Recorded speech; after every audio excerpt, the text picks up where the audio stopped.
So there's a lot to talk about. There's a lot that's happened in the last week that I've been gone, but I find some things that are really interesting, especially given the timing of all this.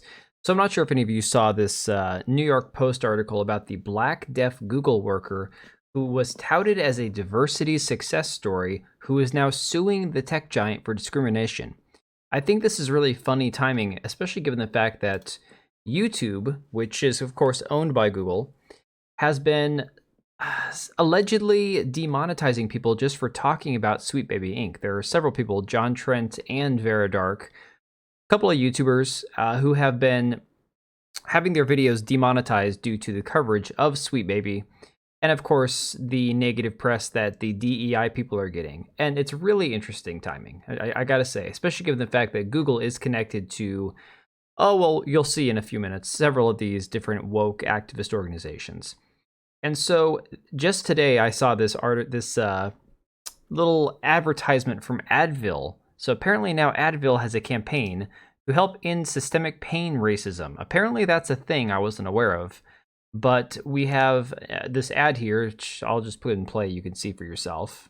My doctor to run tests or ask them to take another look. This is the Advil Pain Equity Project. Because apparently there's a systemic bias in healthcare related to Welcome pain. to Believe My Pain, a discussion about systemic pain bias in healthcare. I think you kind of get the idea there. So this is just more of the same propaganda that's being pushed across all forms of media. No, this doesn't have anything to do with Sweet Baby. It has nothing to do with the gaming world.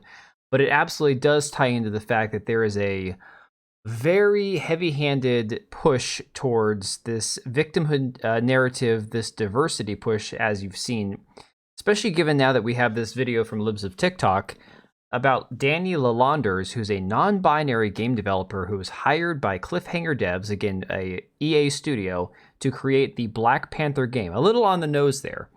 The funniest part is that she apparently worked for Sweet Baby Inc. a year ago, and this is her current statement about her ethnic makeup of her developers. I have a team of 21 right now for Validate. It's a pretty big team. It's a crazy big team for indie games. But who is your team? Validate has a team of mostly all people of color. We have no white people on our team. I did that because I wanted to create a safe environment. And I know the best way for an environment to be safe is to be around people who are just like me. And I'm not saying that white people in the industry are creating unsafe environments. I'm not saying that. That is not what I'm saying. I am saying that sometimes it is hard to work with white people because they think that something may be okay, but it was really a microaggression. And no one wants to deal with that while they're trying to make a game that they love. The worst part is you can hear that little trembling in her voice, it just clues you into the fact that she knows what she's doing is wrong and borderline illegal. It could actually very well be illegal. The fact that she's hiring people based on them not being white. The worst part about this is that EA is just now laying off massive amounts of people. They're announcing that there's going to be like layoffs, cutting from like the Apex Legends team. So apparently that cash cow is running dry. And now we have today, because of all the discourse around Sweet Baby, this group had to jump in the middle of it. And it's not even a nonprofit. It's another one of these consultation companies like Sweet Baby Inc. called Black Girl Gamers. And they just jumped in here and said the amount of harassment we've had recently due to this Gamergate 2 is not surprising. Gamers that thought the industry revolved around them and their comforts are now realizing it doesn't. Keep that in mind. Doesn't revolve around gamers. We've had emails, comments, and threats, but you know what? We're not going anywhere. Well, they blocked me. I have to look at them from the alt account. Now, interestingly enough, what do? Okay, Black Girl Gamers. It's a multi-platform and inclusive community. No, not inclusive. It only includes black women. Powered organization that keeps over 10,000 plus black women gamers safe online.